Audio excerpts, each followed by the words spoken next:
그래서 오늘 강연 주제는 디지털 시대 위기의 문해력입니다.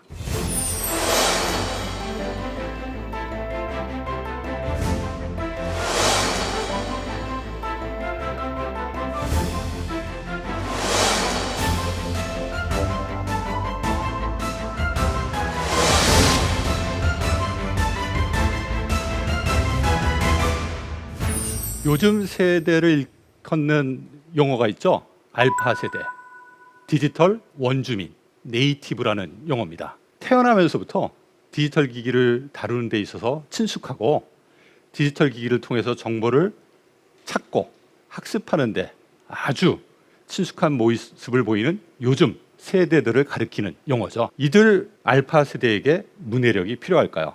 참고로 문해력하면 우리같이 옛날 세대에게 필요한 능력이 아닌가라는 생각을 갖고 계신 분들이 많을 겁니다. 저희같이 옛날 세대를 뭐라고 하시는지 아시나요? 최근 세대를 디지털 네이티브, 원주민이라고 한다면 저같이 기성세대를 디지털 노마드, 디지털 유목민이라고 합니다. 원주민과 유목민의 차이 뭔지 아십니까? 나도 어느 정도 디지털 기기 잘 다뤄.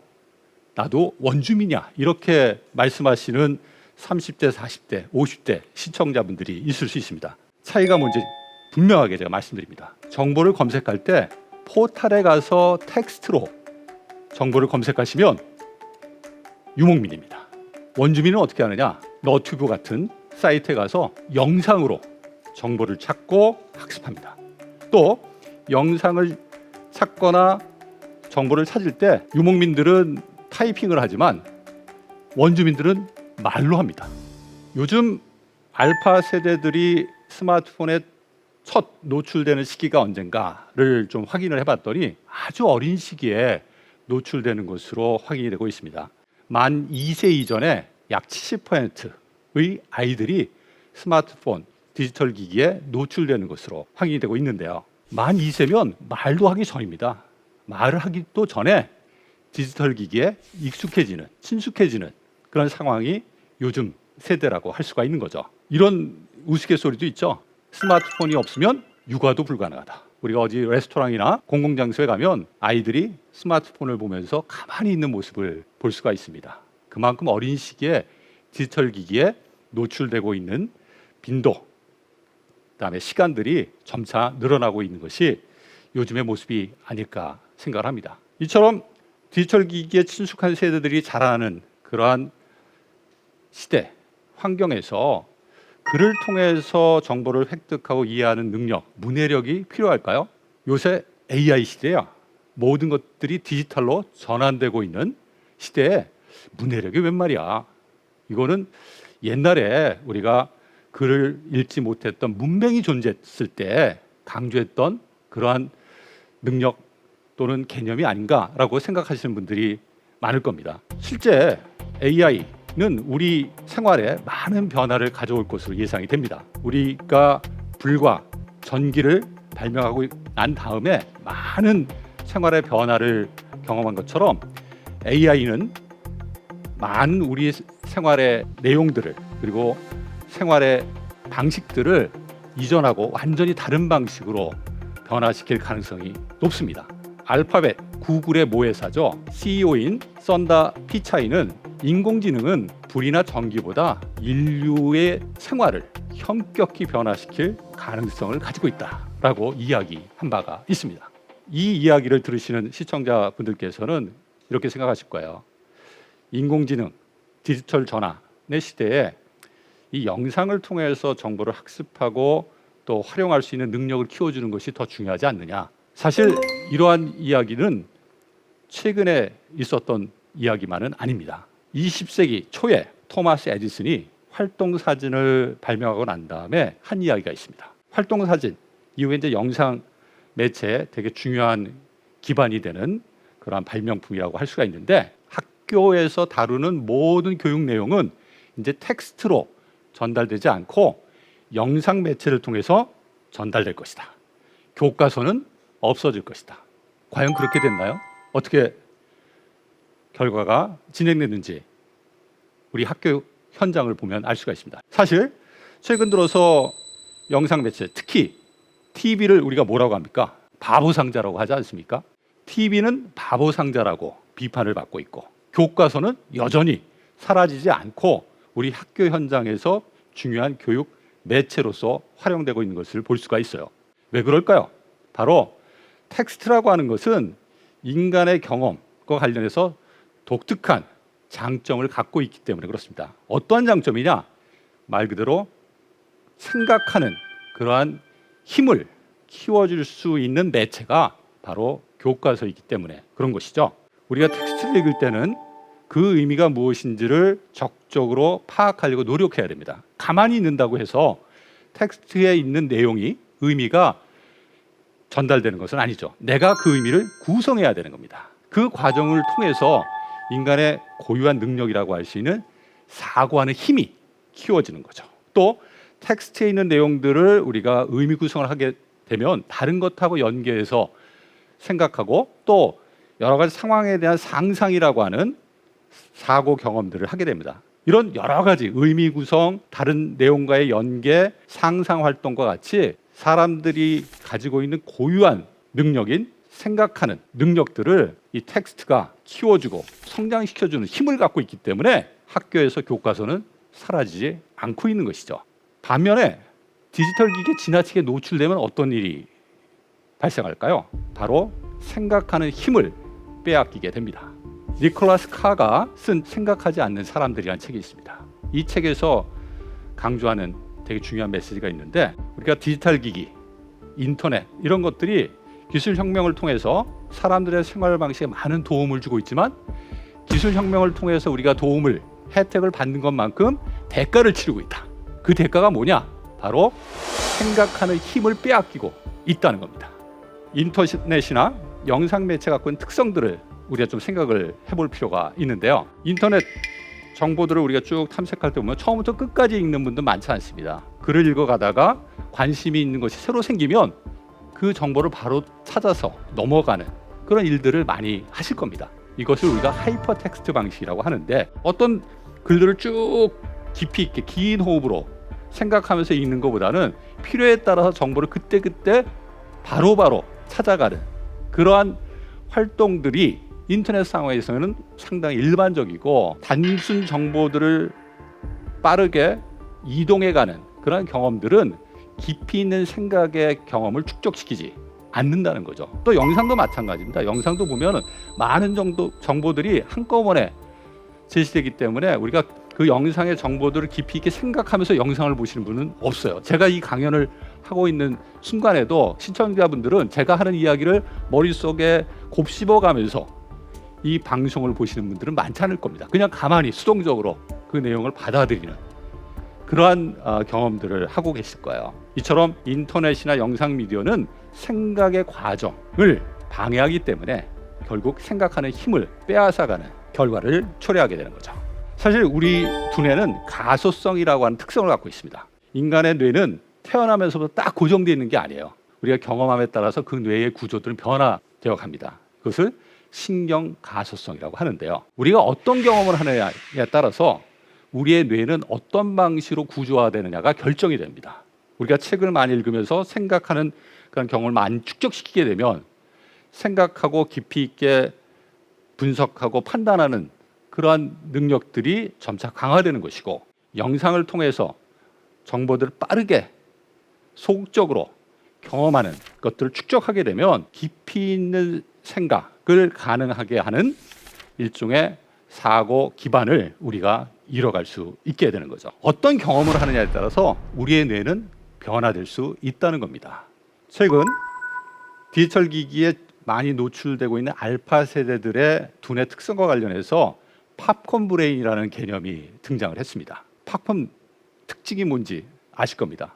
우리가 팝콘 튀길 때 어떻습니까? 팍팍팍팍 순간적으로 많은 것들이 튀어나오잖아요. 깊이 있게 이것을 연결하고 어떤 것들을 구조화시키는, 체계화시키는 일들은 팝콘을 튀기는 과정에서 안 나타납니다. 팝콘 하나하나가 개별적인 것들이 쭉 튀어나오죠. 디지털 기기에 지나치게 노출되면 개별적인 정보들이 계속 우리의 두뇌를 자극하기 때문에 우리 두뇌의 모습이 팝콘처럼 변할 수 있다는 경고의 메시지를 담고 있는 개념인 것이죠. 따라서 우리가 디지털 기기에 지나치게 노출되는 것에 대해서 경계의 마음을 가질 필요가 있다. 특히 어린아이들이 디지털 기기, 영상 매체에 많은 시간을 보내게 되는 것은 정말 사고하는 힘을 키우는 과정에서 큰 대가를 나중에 치러야 될지 모르는 일이기 때문에 우리 어른들이 많은 신경을 쓸 필요가 있습니다. 실제 책을 많이 읽은 사람하고 책을 읽지 않은 사람하고 전전두엽의 활동을 비교해 보면 큰 차이가 있는 걸 볼 수가 있어요. 우리 뇌에 있어서 전전두엽, 두뇌의 앞부분인데 이 전전두엽의 중요한 기능은 우리가 어떤 사고를 할 때는 그 사고의 과정을 모니터링하면서 그 내용을 서로 연결시키고 구조화시키는 그런 활동을 진행을 해야 되는데, 이런 사고의 전체 과정을 감독하고 결과를 만드는 데 있어서 중요한 활동을 하는 것이 바로 전전두엽이에요. 이 전전두엽을 강화시키는데 가장 중요한 경험이 뭐냐? 바로 책 읽기입니다. 책을 읽는다는 것은 뭡니까? 의미를 내가 만들어내고 만들어낸 의미들을 서로 연결시키는 경험이라고 할 수 있잖아요. 이런 경험들을 많이 축적시키면 전전두엽의 구조, 활동들이 훨씬 더 체계화돼요. 실제 뇌 영상 촬영 결과를 보면 책을 많이 읽는 사람들은 어떤 일을 할 때 전전두엽이 체계적으로 활동하는 것을 볼 수 있는 반면에, 책을 많이 읽지 않고 영상 매체나 인터넷을 통해서 주로 정보를 획득하고 학습한 사람은 이 전전두엽의 활동이 상당히 느슨하게 일어난다. 따라서 우리가 책 읽기라고 하는 것, 책 읽기를 통해서 문해력을 키운다라고 하는 것은 우리 두뇌의 긍정적인 발달에 큰 영향을 미친다라고 이야기할 수가 있는 거죠. 따라서 독서를 기반으로 한 문해력이라고 하는 것은 상당히 중요한 인간의 역량이라고 할 수가 있고요. 실제 2015년 세계경제포럼에서 21세기 핵심 미래 역량으로 문해력을 강조한 바가 있습니다. 우리가 이제 21세기 미래 핵심 역량 하면 주로 창의적 사고, 비판적 사고, 협력, 소통과 같이 역량을 중심으로 이야기를 많이 하는데, 이 역량도 중요합니다.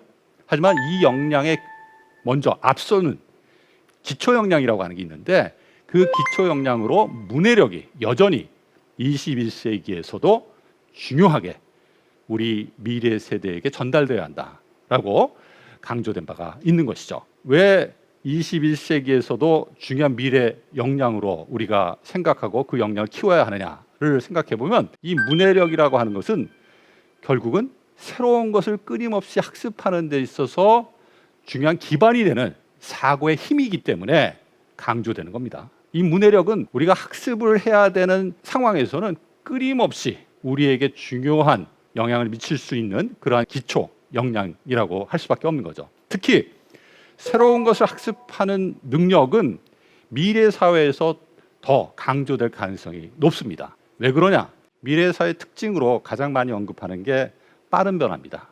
미래학자 레이 커츠와일이 특이점이 온다라는 책에서 21세기 15년 동안의 과학기술의 발전을 살펴보면 20세기 100년 동안의 과학기술의 발전과 맞먹는다라고 합니다. 그만큼 발전, 변화의 속도, 주기가 짧아졌다라는 의미를 갖는 것이죠. 빠른 변화가 나타난다는 것은 결국 또 어떠한 메시지를 전달하는 거냐면, 우리 사회가 점차 불확실해진다. 즉 불확실성이 훨씬 더 증가되는 그런 미래 사회가 우리에게 다가오고 있다라는 것을 의미합니다. 빠른 변화, 불확실성이 증가한다는 것은 지식에 있어서도 중요한 메시지를 전달하는데요. 지식의 생명 주기가 그만큼 짧아진다는 것을 의미합니다. 즉 지금은 유용한 정보일지 몰라도 금방 그 지식이 유용하지 않은 결과로 바뀔 수 있다는 것이죠. 따라서 새로운 정보들을 끊임없이 학습할 수 있는 힘은 상당히 중요해집니다. 새로운 정보들이 끊임없이 나타나고 있고, 그 정보들을 이해하고 판단하고 활용할 수 있는 능력을 우리 미래 세대들이 갖추어야 한다는 이야기죠. 실제 새로운 정보들이 얼마나 많이 만들어지고 있느냐를 보면 현존하는 정보, 지식의 90%가 2015년 이후에 생산된 것이라고 합니다. 또 미국 정보회사 가트너 분석 자료를 보면 2016년 이후로 생산되는 정보의 양이 기하급수적으로 증가하는 패턴을 우리가 볼 수가 있어요. 이 많은 정보들이 산출되는 최근 사회의 특징을 이 가트너 분석 자료를 기반으로 사람들이 뭐라고 얘기하냐면 제트바이트 시대다라고 얘기를 합니다. 우리가 데이터 양을 컴퓨터 단위로 이야기할 때 바이트를 이야기하지 않습니까? 바이트, 킬로바이트, 메가바이트, 기가바이트까지 아마 익숙하실 거예요. 제트바이트 얼마나 큰 단위인지 상상이 되지 않으실 텐데 1제타바이트는 10조 기가바이트라고 합니다. 이 제타바이트 단위로 새로운 정보들이 2016년 이후에 상당히 많이 산출되고 있다는 것이죠. 이와 관련해서 미래학자인 유발 하라리는 어떤 이야기를 하냐면 지금 학교에 다니는 세대가 사회생활을 하게 될 시점에 접어들면 학교에서 배운 내용 중 얼마만큼이 유용성이 있을까를 생각해 보면 거의 유용성이 없다는 것이죠. 새롭게 모든 것들을 다시 학습해야 되는 상황이 만들어질 거다. 이런 상황에서 어떤 능력들을 우리 자녀들이 미래 세대가 갖추고 있어야 될까요? 유발 하라리는 새로운 정보를 스스로 학습할 수 있는 능력, 이해할 수 있는 능력, 바로 이게 문해력이죠. 문해력을 반드시 미래 세대가 갖출 수 있도록 해야 한다라고 강조한 바가 있습니다. 나아가서 새로운 정보의 이해 능력을 기반으로 해서 그 정보의 유용성, 확산성을 판단할 수 있는 능력, 우리가 뭐라고 합니까? 비판적 사고라고 하죠. 이 비판적 사고 능력을 키워줘야 되고 또 나아가서 그런 정보들을 서로 연결해서 새로운 가치, 결과물을 만들어낼 수 있는 능력, 이걸 우리가 뭐라고 합니까?